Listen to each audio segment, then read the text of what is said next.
नमस्कार. ऐश्वर्या आणि जानकीने जो प्लॅन केलेला असतो तो प्लॅन पार पडलेला असतो. सयाजीराव ऐश्वर्या आणि जानकीच्या जाळ्यात चांगलेच अडकलेले असतात. सौमित्र आणि अवंतिकाने सुद्धा जानकी ऐश्वर्याला खूपच चांगल्या प्रकारे साथ दिलेली असते. सयाजीराव ऐश्वर्याचा झालेला अपमान बघून मोठ्याने ओरडतात, जानकी, जानकी, तू माझ्या मुलीवरती हात कसा काय उचललास? ऐश्वर्या, तुला यांचा पुळका होता ना, यांचा. बघितलंस कसे उठलेत ते तुझ्या उरावर? अगं सगळेजण तुझ्या उरावर उठलेत. बघितलंस का ऐश्वर्या? आणि तू तुझ्या बापाशी भांडत होतीस. तेव्हा ऐश्वर्या बोलते, डॅड डॅड प्लीज तुम्ही जरा शांत बसा. जानकी, माझं ऐकून तरी घेशील का? प्लीज गैरसमज करून घेऊ नकोस. तेव्हा लगेच जानकी बोलते, ऐश्वर्या, तुझी ही नाटकं बंद कर आणि आत्ताच्या आता माझ्या घरातून चालती पड. ऐश्वर्या, तुझं थोबाड सुद्धा मला पाहायचं नाहीये. तेव्हा मात्र लगेच मोठ्याने ऐश्वर्या बोलते, पुरे, मला आता कोणाचंच काहीच ऐकायचं नाही. आता सगळं काही संपल्यात जमा आहे. तेव्हा मात्र सुमित्रा बोलते, सयाजी भाऊजी, खरं सांगायचं तर जसा बाप तशीच लेक. तुमच्याच पायावरती पाय ठेवते. बघितलत ना? अहो, तुम्ही जी कारस्थानं करता ना तशीच कारस्थानं ही सुद्धा करते. आम्ही कितीही हिला सांभाळून घेण्याचा प्रयत्न केला, हिच्या पाठीशी उभं राहण्याचा प्रयत्न केला, तरी सुद्धा ही बाई काही सुधारणार नाही. आम्हाला असं वाटलं होतं ही सुधारली, हिच्या चांगुलपणावरती आमचा विश्वास बसला होता. पण नाही हो, नाही. हिच्या चांगुलपणावरती विश्वास ठेवण्याच्या लायकीचीच नाहीये ही. हिची मुळात लायकीच नाहीये, हे मला कळून चुकलं. हे ऐकल्यानंतर सयाजीराव बोलतात, बस झालं. माझ्या मुलीने या घरासाठी किती आणि काय काय केलं ना, हे मला माहिती आहे. ती माझ्या विरोधात होती, माझ्या विरोधात, आणि जानकी तुला साथ देत होती. बघितलंस ना त्या मायाच्या जाळ्यातून तुझ्या लेकीला कसं सोडवलं?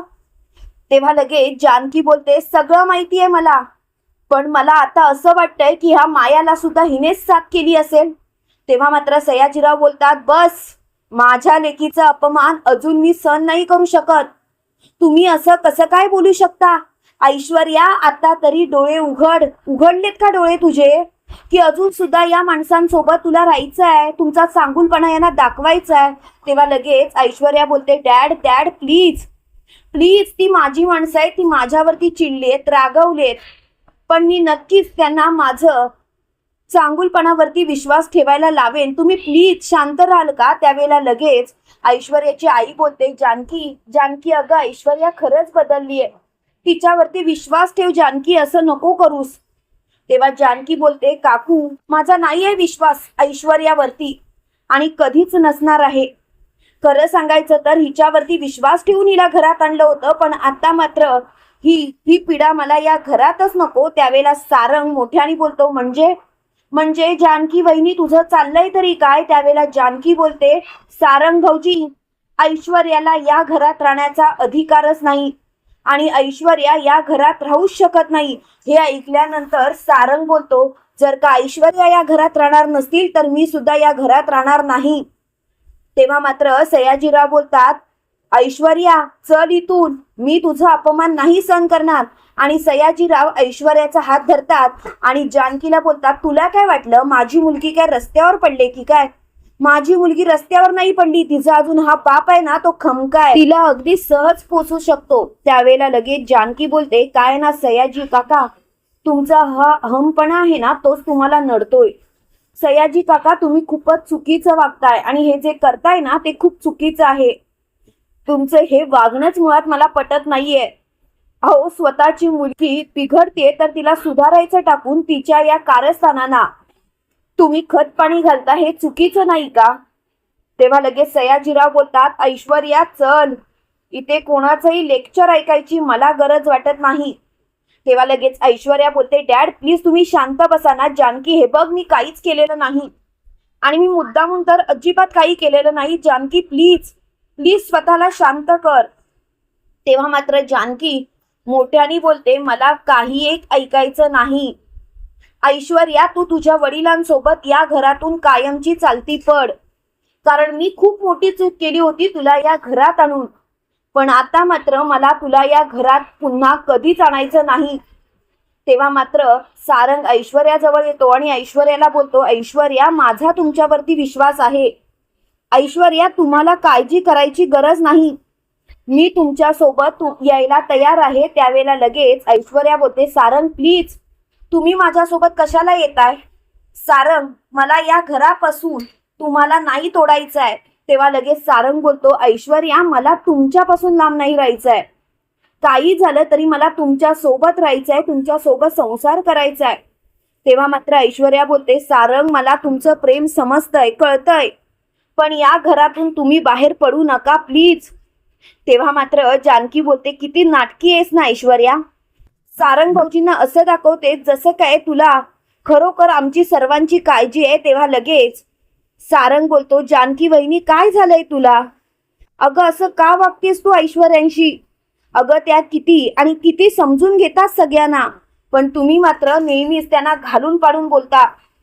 तेव्हा मात्र ऐश्वर्या बोलते, जाऊ देत ना, एक ना एक दिवस त्यांना माझी किंमत कळेल आणि त्यावेळेला मात्र त्यांना सगळं काही समजेल. प्लीज, पण सारंग, तुम्ही इथेच थांबा. तेव्हा लगेच सारंग बोलतो, नाही, मला अजिबात इथे थांबायचं नाहीये. मला तुमच्या सोबत यायचं. आणि ऐश्वर्या सोबत रणदिव्यांचं घर सोडलेलं असतं. जेव्हा घरातून ऐश्वर्या, सारंग, सयाजीराव आणि त्यांची पत्नी बाहेर पडलेली असते, तेव्हा मात्र जानकी, सौमित्र सगळेजण हसत असतात. तेव्हा सुमित्रा बोलते, जानकी, आपण हा प्लॅन तर रचलाय, म्हणजे आपण त्या वाघाच्या गुहेमध्ये जाऊन त्याचा सगळा पर्दाफाश करणार आहोत. पण खरंच तुला खरंच असं वाटतंय जानकी, आपण हे सर्व करू शकतो? तेव्हा लगेच जानकी बोलते, ऐश्वर्याचा प्लॅन आहे हा, सहजासहजी हार नाही म्हणणार ती. काही झालं तरी सुद्धा ती एक घाव दोन तुकडे करणारच. आणि आता तर मला समजून चुकलंय की ऐश्वर्या सयाजीरावांचा पर्दाफाश केल्याशिवाय शांत राहणार नाही. तेवढ्यात अवंतिका सुद्धा तिथे आलेली असते. त्यावेळेला जानकी अवंतिकाला बोलते, अवंतिका, खरंच तुला मानलं पाहिजे.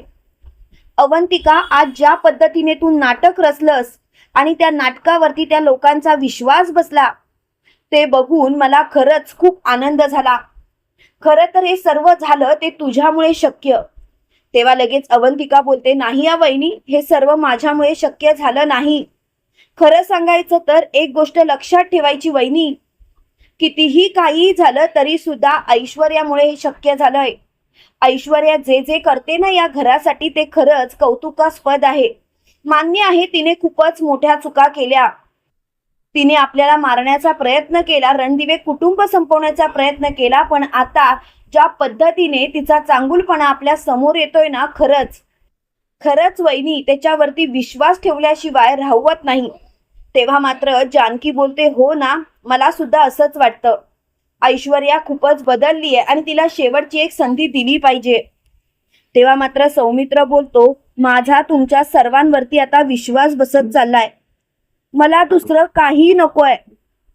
त्यावेळेला लगेच जानकी सुमित्राजवळ जाते आणि सुमित्राला म्हणते, काय झालं आई, प्लीज, तुम्ही अशा निराश का आहात? खरंच तुमच्या या वागण्याचा खूपच मला त्रास होतो. तेव्हा लगेच सुमित्रा बोलते, जानकी, जानकी, तुला कळत नाहीये. अगं मला खूप भीती वाटते, कारण सारंग सुद्धा आपला तिकडे गेलाय आणि त्या सयाजी भाऊजींनी जर का सारंगच्या बाबतीत काही वाईट साईट केलं तर. तेव्हा मात्र जानकी बोलते, काळजी करायची गरज नाही, ऐश्वर्याचा जीव आहे सारंग भाऊजींवरती, ती काही झालं तरी सारंग भाऊजींना काही होऊ देणार नाही. तेव्हा लगेच सौमित्र बोलतो, जानकी वहिनी, आपण हा सर्व प्लॅन तर रचलाय, पण एक गोष्ट आपल्याला लक्षात ठेवली पाहिजे, किती काही झालं तरी त्या सयाजीरावांना अजिबात या गोष्टीवरती विश्वास बसला पाहिजे की आपण सगळेजण त्या ऐश्वर्याच्या विरोधात आहोत, नाहीतर मात्र सगळी वाटच लागली. तेव्हा लगेच जानकी बोलते, काळजी करायची गरजच नाही, मी आहे ना, मी सगळं काही सॉल्व करेन, तुम्ही काळजीच करू नका. तेव्हा मात्र सगळेजण जानकीकडे बघत असतात, तर इकडे ऐश्वर्या घरी आलेली असते. त्यावेळेला सयाजीराव म्हणतात, बघितलंस ऐश्वर्या, अगं नको त्या माणसांवरती विश्वास ठेवून होतीस आणि स्वतःच्या पायावर धोंडा पाडून घेत होतीस. ऐश्वर्या, सगळं काही संपलंय, कळतंय का तुला? तेव्हा मात्र ऐश्वर्या बोलते, बस झालं डॅड, तुम्हाला तिथे विषय वाढवायची गरजच नव्हती, मी सगळं काही माझ्या पद्धतीने हँडल केलं असतं. तेव्हा लगेच सयाजीराव बोलतात, काय बोललीस तू? तू तुझ्या पद्धतीने हँडल केलं असतंस, तुझ्या पद्धतीने. अगं जरा विचार कर तुझ्या वागण्याचा, तू काय करतेस या गोष्टीचा. खरंच मला खूप त्रास होतोय. मुळात मला या गोष्टीच पटत नाहीयेत. खरं सांगायचं तर ऐश्वर्या, तिथे तुझ्या अब्रूचे धिंडवडे निघत होते आणि मी शांत बसायचं. ऐश्वर्या, मला मात्र आता या सर्व गोष्टी भयानक वाटायला लागल्यात. प्लीज ऐश्वर्या, प्लीज हे सर्व काही थांबव. तेव्हा मात्र ऐश्वर्या खूपच चिडचिड करत असते. त्याच वेळेला लगेच मोठ्यानी सारंग बोलतो, प्लीज ऐश्वर्या, तुम्ही शांत व्हा. अहो, आपल्याच घरातली लोक आहेत, ती सगळं काही समजून घेतील. तेव्हा लगेच ऐश्वर्या बोलते, मी माझ्या पद्धतीने सगळं काही बघत होते, पण डॅडने माती खाल्ली. आणि ऐश्वर्या तावा तावा तिच्या बेडरूम मध्ये निघून जाते. तिच्या पाठोपाठ सारंग सुद्धा गेलेला असतो. त्यावेळेला सयाजीराव म्हणतात, काय मुलगी आहे ही, हिच्यासाठी आम्ही तिथे त्या जानकीशी भांडलो, हिची बाजू घेतली, पण हिने मात्र आमच्याच पाठीत खंजीर खुपसला. ऐश्वर्या आम्हालाच बोलते. त्यावेळेला ऐश्वर्याची आई बोलते, अहो तुम्ही शांत व्हा, तिची आता मनस्थिती नाहीये, तुम्ही विचार का करत नाही आहात? तुम्ही प्लीज हा विचार करा, कारण तुमच्या सर्व गोष्टींचा ती आता विचार नाही करू शकत. खरं सांगायचं तर रणदिव्यांमध्ये ती एवढी काही सामावून गेले ना, की तिला तिथून बाहेर पडणं जड गेलंय. त्यावेळेला लगेच सयाजीराव म्हणतात, हो मग त्या जानकीने तिच्यावरती विश्वास का ठेवला नाही? त्या जानकीने तिच्यावरती विश्वास ठेवायचा होता ना. तेव्हा लगेच ऐश्वर्याची आई म्हणते, तुम्ही प्लीज जरा शांत राहाल. इकडे ऐश्वर्या आणि सारंग बेडरूम मध्ये आल्यानंतर दरवाजा लावतात. त्यावेळेला सारंग ऐश्वर्याला बोलतो, ऐश्वर्या, सगळं काही आपल्या मनासारखं घडतंय, आपण जसं केलं तसं. तेव्हा लगेच ऐश्वर्या बोलते, सारंग, काही झालं तरी डॅडला याचा संशय आला नाही पाहिजे. जर का त्यांना संशय आला तर सगळं संपलं. मी एवढा सगळा खेळ रचलाय, पण काही झालं तरी सुद्धा आपल्याला लवकरात लवकर सगळे पुरावे शोधून काढावे लागतील. त्याच वेळेला ऐश्वर्या जानकीला फोन करते. तेव्हा सगळेजण तिथे असतात. जानकी फोन उचलते आणि जानकी म्हणते, ऐश्वर्या, ऐश्वर्या सॉरी, मी तुझ्यावरती हात उचलला. तेव्हा लगेच ऐश्वर्या बोलते, जानकी प्लीज, हा तर आपल्या प्लॅनचा भागच होता ना, आणि तू अजून सुद्धा स्वतःला गिल्टी फील करून घेतेस. जानकी, जानकी, या गोष्टीचा विचार करू नकोस. आपल्याला जो प्लॅन साध्य करायचा आहे ना, त्या गोष्टीचा तू विचार कर. तेव्हा मात्र जानकी खूपच चिडलेली असते. त्यावेळेला जानकी बोलते, ऐश्वर्या, सगळं काही आपल्या मनासारखं घडतंय. तेव्हा लगेच अवंतिका बोलते, ऐश्वर्या, ऐश्वर्या, तू बरी आहेस ना? तेव्हा लगेच ऐश्वर्या बोलते, हो मी बरी आहे. त्यावेळेला सौमित्र बोलतो, ऐश्वर्या सॉरी, मगाशी तुझ्यावरती आवाज चढवला. तेव्हा लगेच ऐश्वर्या बोलते, अरे सगळं काही विसराते, आपला प्लॅन होता ना तो. आता मात्र आम्ही या घरात आलोय. जानकी, आता मला यापुढे तुझ्याशी जास्त बोलता येणार नाही, पण एवढं मात्र नक्की, मी तुला स्वतःहून इथल्या खबरी देत राहील. तेव्हा मात्र जानकी बोलते, काही झालं तरी लवकरात लवकर हे सगळं संपलं पाहिजे. तेव्हा लगेच ऐश्वर्या बोलते, लवकरात लवकर सगळं संपणार, काळजी करायची गरजच नाहीये. तेवढ्यात मात्र सारंग बोलतो, जानकी वहिनी, तू काळजी करू नकोस, मी आहे ना. तेव्हा लगेच जानकी बोलते, सारंग भाऊजी, आपल्या प्लॅन मध्ये तर हे ठरलंच नव्हतं की तुम्ही तिकडे जाणार म्हणून. त्यावेळेला सारंग बोलतो, ऐश्वर्यांना मी असं एकटं सोडू शकत नाही. किती काही झालं तरी सयाजीराव विखे पाटील कसे आहेत आपल्याला माहिती आहे. जरी ते ऐश्वर्याचे डॅड असतील तरी सुद्धा त्यांना जर का हे समजलं की ऐश्वर्या त्यांच्या विरोधात आहेत, तर ते काहीही करू शकतात.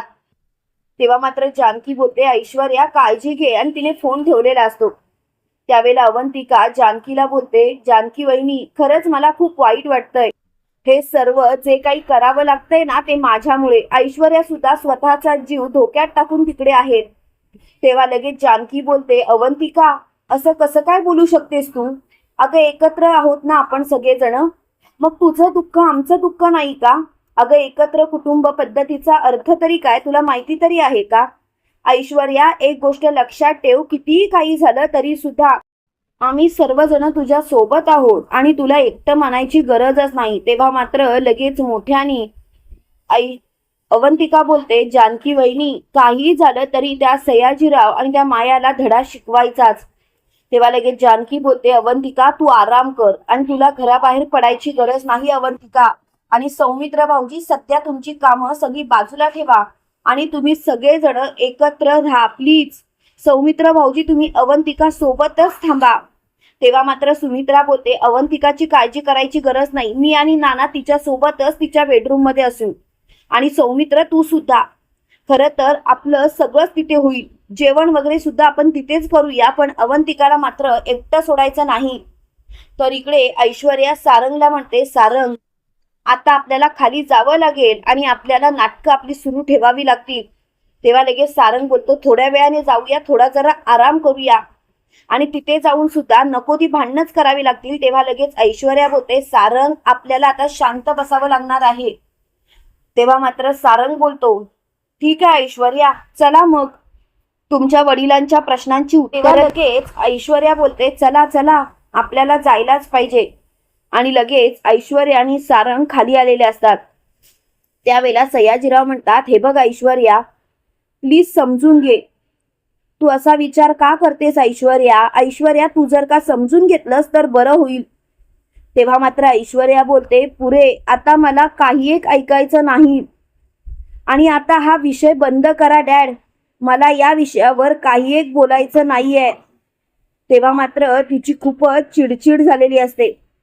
त्याच वेळेला लगेच ती मोठ्याने बोलते, आता सगळं संपलंय आणि सगळं काही संपल्यात जमा आहे.